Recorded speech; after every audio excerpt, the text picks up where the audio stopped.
What is going on, everyone? My name is HaveGrizer. Welcome back to a new Power Rangers Legacy Wars video.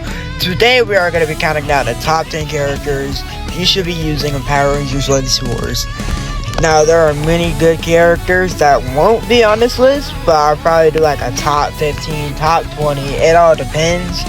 But yeah, overall, this list got some feedback, so if you don't agree with it, please let me know in the comments and tell me your top 10. But yeah, and also we'll be doing a top 10 on the top 12 worst to best ranking of the 2025 characters eventually, probably in the new year, probably in January, so like just in case we don't have any other sneak peek characters. But yeah, without any further ado, let's get into it. Number 10 spot, we got Leo Corvette, the Red Galaxy Ranger. When he first released, he was super overpowered, but then it was slightly nerfed him, which they mainly slowed down his breaker, which it really didn't do much, because I still got the silver with it. And then they nerfed him again to where he jumps higher, and it just slowed down, but you can still dodge projectiles on it for some reason. But yeah, and then you got your Quasar Cutter is also, which is also 50-50. Well, which is a 50-50. He has two 50-50 moves on both his strikes. I honestly don't even see my Quasar Cutter is a 50-50, but hey, it's whatever, I guess, right? But yeah, you can, Leo's in the top 10 still, because you can literally do Quasar Cutter from your corner. That projectile will travel down, and then you will be able to gain like 2 to 3 energy to do trade and stack or combo, and then go into the Quasar Cutter too. And I probably feel like maybe half of your super meter, if I'm not mistaken. And then his Quasar counter is actually a pretty fast move, and his Quasar counter offensive from across the map pretty good, even though it can't really combo into any of his other moves, unless like you have a bulky character like Lord Zed or someone like that. And then let's talk about his red armor. Now shut up! Now they must have done something to his red armor, because I've been taking a little bit more damage than I usually am. And basically, if you have 1,000 HP or less, you're basically GG's if you activate that super. So you might as well, just do is try to get as much damage as you can off, and during that combo, activate the super then. So when they're in the knockback animation, you can get enough EP to be able to do the super. That's what I usually do. And if your opponent is like in the mid-screen and you're mid-screen, they could easily dash out of that 10 cost super. So just use the laser cannon, because that's what I always do. But yeah, that's why I think Leo deserves number 10. He's still really strong. I still definitely recommend him. If you're a fan of Leo, you like his moveset, I would definitely suggest using him. But without any further ado, let's get into number 9. Number 9 is kind of a controversial pick. I picked Camille, because she is a strong character. At first, when she first released, they were like, oh, she's gonna be dog shit. Oh, she's not that good. They need to buff her, and then so on and so forth. But honestly, she's probably one of the best epics in the entire game, besides Justin, obviously. But yeah, she's a strong character. She has good DOT. That's probably gonna get nerfed. When she gets nerfed, the unstable tendencies has some range to it, and it can jump over attacks. So yes, it could jump over Leo's. That's why I picked she's higher than Leo, and mainly just because she has more damage. And also you can cancel the Loyal Servant during the pop-up. So yeah, and Cruelty is also to a cancel, which I'm not really a fan of. And then we got Redemption. Redemption is a breaker type super, kind of like Haley and Justin.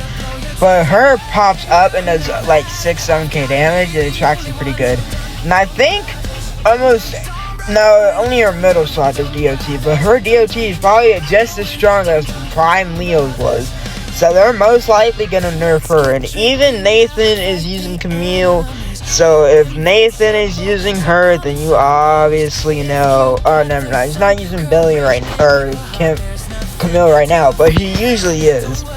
But yeah, she's a strong character overall. Definitely recommend her if you're looking to an epic.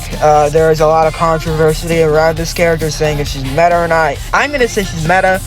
She's better than Leo, and just better than a lot of the other epics. I don't know if I say she's better than Justin, but she's up there. Number 8, we got Ali Alcana, the Blue Cosmic Fury Ranger. When he first released, he was kind of mid. I mean, he was good, but like not really that strong. I have no idea why he buffed him, to be honest. But then they did buff him. They made Blue Energy Slash and Corrupted Energy a 3 cost, and then they sped Evil Thrust up, and then they made Evil Blue Blast be able to gain EP, or not EP, be able to gain the super meter when you're taking damage and dealing damage. So that's pretty nice. Now he's considered meta because of his fast breakers, his good combo potential, and his good range. And honestly, I am having a fun time using Ollie currently. I do use him every now and then, as you can see up here. Never mind, I haven't used him. I've used him today before making this video to make sure he was in the top 10 video. But he's a strong character, and I definitely recommend him. He's also out of premium, and also his assist is a very strong assist too. Definitely recommend that. He does good damage, good range, and that super is a clutch move, because literally I was fighting in a Rico earlier, and he activated his super, I activated mine, I won the game, because that Evil Blue Blast has invincibility. So that's why it's super good. If they got rid of that, I honestly don't think people would use Ollie anymore. But yeah, that's why I think Ollie deserves the number 8 spot. Number 8, we got Troy Burrows, the Red Mega Force, Super Mega Force Ranger. Now, when he first released, I thought it was kind of mid, but then I started using him more and more, and he started to become better and better. And he's just such a fun character, to be honest with you. His Marauding Strike can jump through projectiles that can cancel on the second hit, allowing you to gain more EP. And sorry about that. And Color's Edge is a 2-hit cancel, or Plundering Strike is actually a pretty fast move. And then Super Mega Saber Blast is a mid-screen move, and it does like a lot. It actually does a pretty good decent amount of damage on the final hit. The final wave! And then you got Legendary Ranger mode. He transforms into Mystic Force, Jungle Fury, Dino Thunder, and the VR. His best move from that is probably his Mystic Force, because it literally it's literally full screen, honestly. I don't know what else to say. I think it's like 3/4 of the screen, and I think Jungle Fury is actually full screen. I'm not quite sure. I'd have to look into casuals. But yeah, overall, this character is really strong. I still have trouble fighting Troy Burrows to this day. I don't fight him as much as I do like other characters on this list. But yeah, I do think Troy Burrows is a good character. Do I think he deserves a nerf? Not a major one, but he's definitely still in the top 10. Number 6, we got Justin Stewart from Power Rangers Turbo. When he first released, he was also another broken character, but then obviously he got nerfed like probably a couple days after his release. Descent control is unblockable on the first hit, but then everyone changed that to make it an interrupt, so you can block it. I don't even know why that was, you were able to do that, but you were able to do so many combos, it was unreal.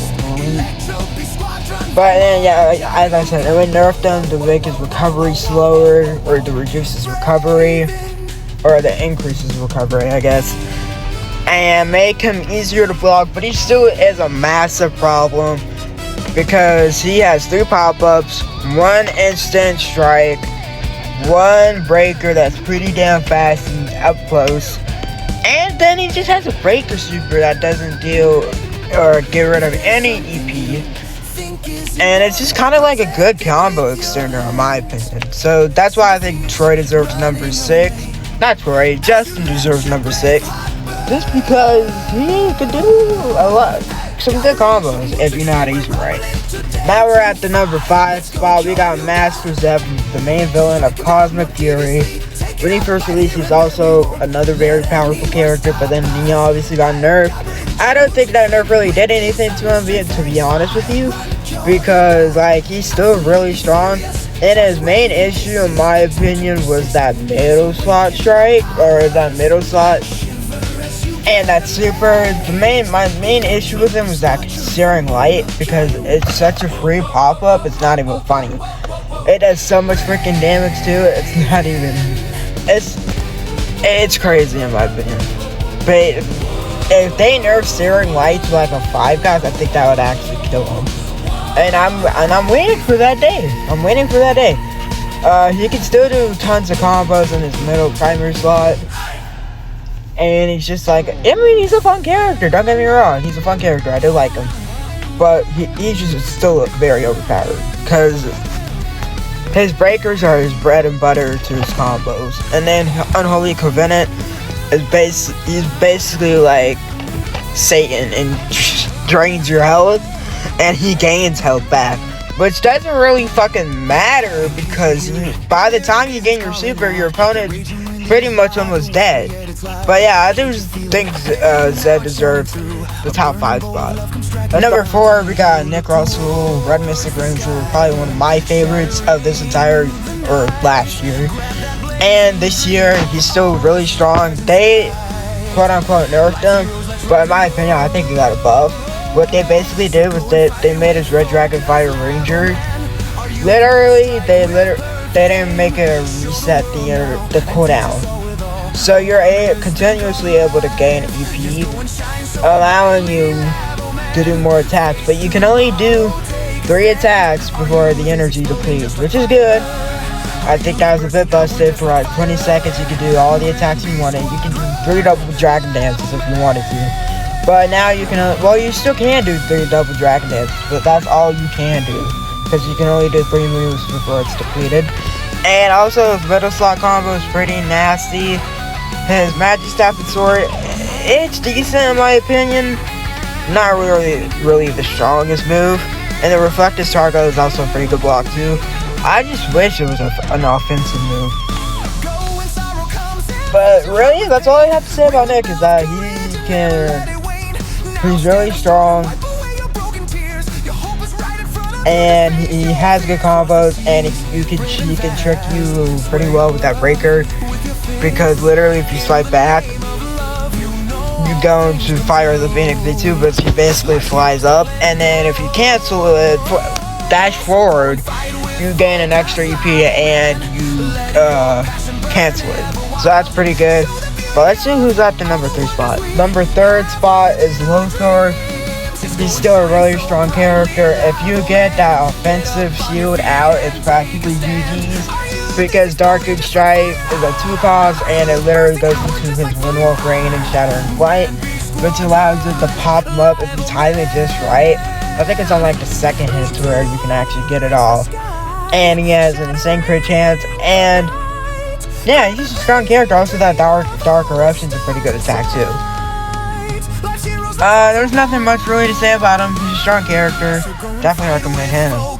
But let's go ahead and get into the number 2 spot. Number 2, we got a Rico, the Red Alien Ranger. He's literally the perfect counter for Lothar. He has a waterfall move that's kind of like Magma in a way. He dodges attacks. And then that waterfall move allows him to gain the V2 attacks, which every move has a V2 now. Well, it always did, not just now. But Raging Rivers is probably his best V2, because it's a long attack and then it pops up at the end, allowing you to gain more EP. And then let's talk about that super. Flash Flood is so strong, and it's a mid-range super, but it doesn't have any armor or nerf iframes, and it can dodge projectiles. But that no one really uses it for that. They mainly use it just to finish you off.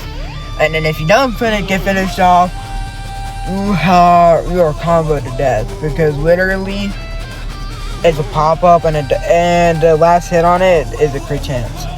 I mean, I don't really have anything really to say for the number 2 and the number 1 spot, just because they're so overly powered. They need a nerf. But let's go ahead and get into the number 1 spot. Number 1, we got Kimberly Hart, the Pink Ninja Ranger. We should have all seen this coming, and if you didn't, you're obviously new at the game, or you don't even play the game because you obviously have not seen Ladder or Field of Ninja Kim. Probably one of the worst metas in this game history. And we've had Ninja Tommy, Ion, Nino. All those characters do not match Ninja Kim because she can literally, her 3-card strike literally does not, it's not a projectile, and it's literally mid-screen. I like to say it's full screen because if you because sometimes it acts like it's full screen. And then you got flanking so yes, it does get rid of 1 EP, but it doesn't really fucking matter. And then striking crane, it's a pretty good air move. And the ninja laser powers, pretty good. And then the air raid is also pretty strong. I mean, there's really nothing I can really say besides just she's broken, she needs a nerf. I'll probably do a rework video on her. But yeah, that's gonna be all there is today. I hope you guys enjoyed today's video. Don't forget to leave a like, comment, subscribe. Let me know what else you'd like to see in the comments below. Would you like to see a top 12, top 15, best to worst top of 2025? Let me know. This is Hyperaggressive Stampede.